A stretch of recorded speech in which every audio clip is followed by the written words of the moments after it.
आता तर काय आहे, सत्यजित आहे ते आपल्या सगळ्यांच्या आशीर्वादानं सत्यजित आमदार आहे आपल्या हाताशी. तो आपल्या त्याच्यावर जबाबदारी द्याल ते काम तो पाहिजे.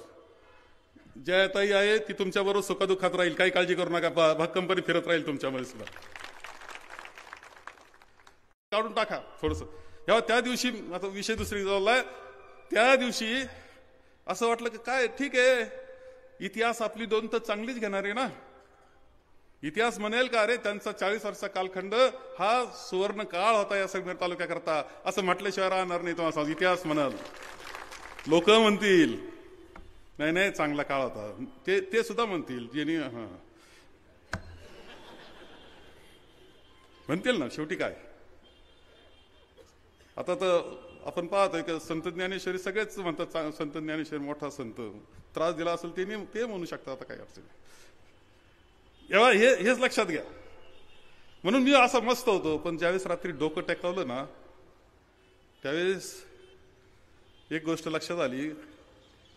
एखादा बाप असतो आणि तो विचार करतो की आपण एवढं कमावलं, हे वैभव तयार केलं, हे सगळं केलं, पण आपण गेल्यावर पुढं काय होणार या वैभवाचा असा विचार तो करीत असतो. बरोबर आहे ना.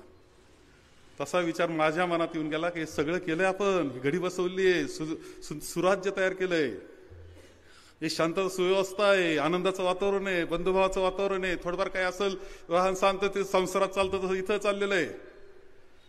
एवढ्या संस्था चांगल्या चाललेल्या आहे, बाजारपेठ माझी फुललेली आहे, प्रत्येक माणूस सुखी आहे करण्याचा प्रयत्न आपण केलेला आहे, अर्थव्यवस्था चांगली केली आहे. हे केलंय, पण हे पुढं कसं जाणार. ज्यांनी मोडायचं ठरवलं त्यांच्या हातात हत्यार आले. आणि मग मात्र मला थोडीशी काळजी वाटून गेली. खरं सांगतो रात्री की जे उभं केलं ते टिकवायची जबाबदारी सुद्धा आपली आहे. आणि अजून भक्कम तब्येत चांगली आहे. 18 तास काम केलं, अडचण नाही. मी तुमच्याबरोबर काम करायला तयार. पण काम आता तुम्हाला करावं लागेल, हे सांगतो. तुम्हाला करावं लागेल हे काम. आणि हे टिकवायची, ही घडी टिकवायची, आपल्याला ही व्यवस्था टिकवायची, इथलं राजकारण चांगलं टिकवायचंय, सुव्यवस्थेचं राजकारण करायचंय, द्वेषाचं राजकारण करायचं नाही, अर्थव्यवस्था चांगली करायची, सुख गरीबाच्या घरी आणखी चांगल्या पद्धतीनं आनंद निर्माण करण्याचा प्रयत्न करायचा आहे. तुम्हाला निळवंड्याचं पाणी दिलं, पण अजून काम राहिलं बाकी. ते म्हणजे पाणी उतारा का गेलंय, चढाचं काय, हा प्रश्न सगळ्यांचा होता. मी होतो 5 वर्ष त्याच्यावर काम करीत होतो, पाणी परवानग्या घेत होतो. कशा पद्धतीने चढावरचे जे राहिले त्यांना पाणी देता येईल याचा विचार करीत होतो, प्लॅन त्याचा तयार करीत होतो.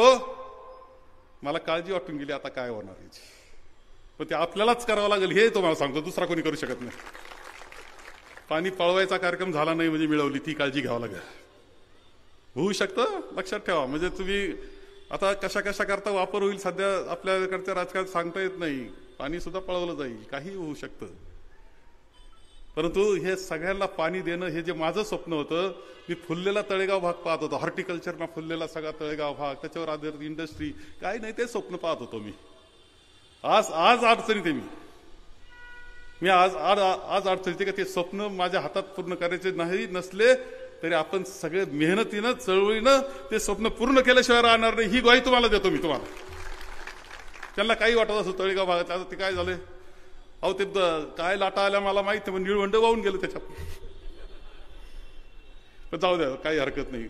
तेव्हा कधी कधी आपण मोठं मन सोडून द्यायचं आणि कामाला लागायचं. पुन्हा त्या पद्धतीनं आपल्याला काम करावं लागणार आहे आणि जास्तीत जास्त चांगलं काम आपल्याला करावं लागणार आहे.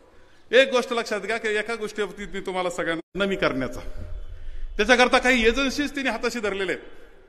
त्या एजन्सीज व्हिडिओ तयार करतात, त्या ठराविक लोकांचेच त्यात व्हिडिओ घेतात, ते ठराविक लोक बोलतात आणि आपली बदनामी करण्याचा कार्यक्रम करतात. इलेक्शनच्या अगोदर सांगितलं, ते इलेक्शनमध्ये झालं. चन्नापुरीचा व्हिडिओ तुम्ही सगळ्यांनी पाहिला. अजूनही तो थांबलेला नाही, बरं का. ते अजूनही चालू आहे. अजून नवीन माणसाच्या मुलाखती. आता कसं झालंय, बरेच बिळातून साप बाहेर आलेत. जे बिळात लपलेले होते ते बाहेर आले, असे फुंटकारा टाकायला लागले, ते बाहेर आलेत. आणि आता व्हिडिओ देत आहेत, काहीतरी बोलतायत, खोटनाटं बोलतायत. एक तर कोण बाई आणली ते शिव्याच देती. तुम्ही ऐकलं असाल ना, शिव्या द्यायचं. आणि हे सगळं सगळं घडू नये. कोण आहे ते पाहिलं लक्षात येईल की यांचे विचारच चुकीचे ते लोक इथे. अरे प्रत्येक गोष्टीची काळजी घेत. एकानं व्हिडिओमध्ये म्हटलं की सांस्कृतिक याच्यामध्ये संगमेरमध्ये काय वाटा नाही त्यांचा करणारा. दरवर्षी 2 महिने अगोदर मी संतोष खेडलेकरला फोन करतो 2 महिने अगोदर, संतोष यावेळची दिवाळी पहाट जोरात झाली पाहिजे, शहराला सुंदर गाणे ऐकायला मिळाले पाहिजे. संतोष बसला का नाही मला माहित नाही. इथं सुंदर गाणे ऐकायला मिळाले, सुंदर दिवाळी पहाट होत असते. तुम्ही कधी तिथं दिसले नाही. अनंत फंदी व्याख्यानमालेमध्ये मी असतो पाठीशी, कधी अनंत फंदी व्याख्यानमालात तुम्ही दिसले नाही. अरे आमच्या डॉक्टर कोर्टीकर मॅडम हे सुंदर अशी संध्याकाळ करतात दिवाळीची आमची, तिथं तुम्ही कधी दिसले नाही. तुम्ही म्हणता हे सगळं मी प्रयत्न करीत होतो, घडवीत राहू आम्ही. तुम्ही आमच्या सांस्कृतिक संगमनेरमध्ये तुमचा वाटा नाही म्हणता. तुम्ही कधी होते कुठं? तुमचा काहीच सहभाग नाही, ते म्हणता तुमचा वाटा नाही. असं असे काहीतरी व्हिडिओ. आता सगळ्याला उत्तर देत काही मी बसत नाही, परंतु असं सहज आठवलं म्हणून तुम्हाला हे सांगितलं. मी तुम्हाला सांगतो की तुम्हाला सगळ्यांना काम करावं लागेल, वाद मिटवावं लागतील, गावच्या पातळीला पहिलं एकत्र यावं लागेल, प्रश्न मार्गी लावावं लागतील. काही ठेवायचे कारण नाही. एकामेकाचे द्वेष आहे मनातले अंतकरणातले ते काढून टाका. एक व्हावं लागेल तर भविष्य काळ आहे. तुम्हाला लक्षात ठेवा, एक व्हावं लागेल, वाद मिटून टाकावं लागतील. याचं त्याला त्याचं याला करायचं नाही. आहेत काही डुप्लिकेट आहेत. एक सांगतो की खूप जणांनी खूप काही सांगितलं, खूप आरोप केले, कोणालाच सोडलं नाही. शहानिशा केली जाईल, माझ्यावरच केले काही जणांनी, उघड केले. म्हणलं साहेब तुमचं असं चुकलं, म्हणलं मी तपासून घेतो बाबा. कोणालाच सोडलेलं नाही बरं का. सगळ्यांना सगळं तपासू आपण. कुठं दोष असेल दूर करू, चूक दुरुस्त करू. ती जबाबदारी माझी. आता मला काम नाही दुसरं, एवढंच काम करेल का सगळं दुरुस्त करून टाकतो. काही डुप्लिकेट आहेत, काही डुप्लिकेट आहेत. मला माहिती आहे. तिकडं वेणी इकडं वे, तिकडं वेणी इकडं वी. आता काय होईल? दूध का दूध, पाणी का पाणी, एकदा होऊन जाऊ द्या बरं. उगाच कटकट कर नको. इकडं राहा नाही तर समजूत काढायचा प्रयत्न करा. आपल्याला बरोबर राहायचंय, तालुका पुढे न्यायचंय. आता चुकून चालणार नाही. हे बोला लोकांशी, तुम्ही त्यांना बरोबर घ्या.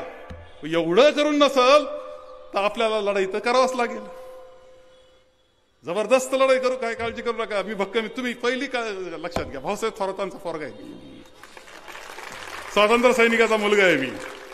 रक्त ते एवढा हल्ला झाला ज्या भक्कम राहिली, एकाच वाक्यानं भक्कम राहिली. म्हणलं बाई तू आता स्वातंत्र्य सैनिकाची ना ते लक्षात ठेव, गडबडायचं नाही असं म्हणली तर भक्कम होऊन गेली ती. आता मी असं म्हणलं तुम्ही भक्कम व्हायलाच पाहिजे ना. आपल्या सगळ्यांना भक्कम व्हायचंय, भक्कम राहायचंय. आपल्या सगळ्या गोष्टीची काळजी घेऊ. काय जे असेल चुकीचं ते दुरुस्त करू.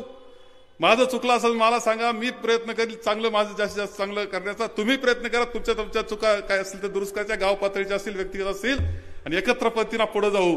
पुन्हा एकदा संगमेर तालुका ह्याच वेगानं प्रगतीच्या दिशेनं गेल्याशिवाय राहणार नाही याची खात्री मी तुम्हाला देतो. त्याकरता आपण सगळेजण तयारीला लागूया. एवढंच या निमित्तानं सांगतो आणि माझे 2 शब्द संपवतो.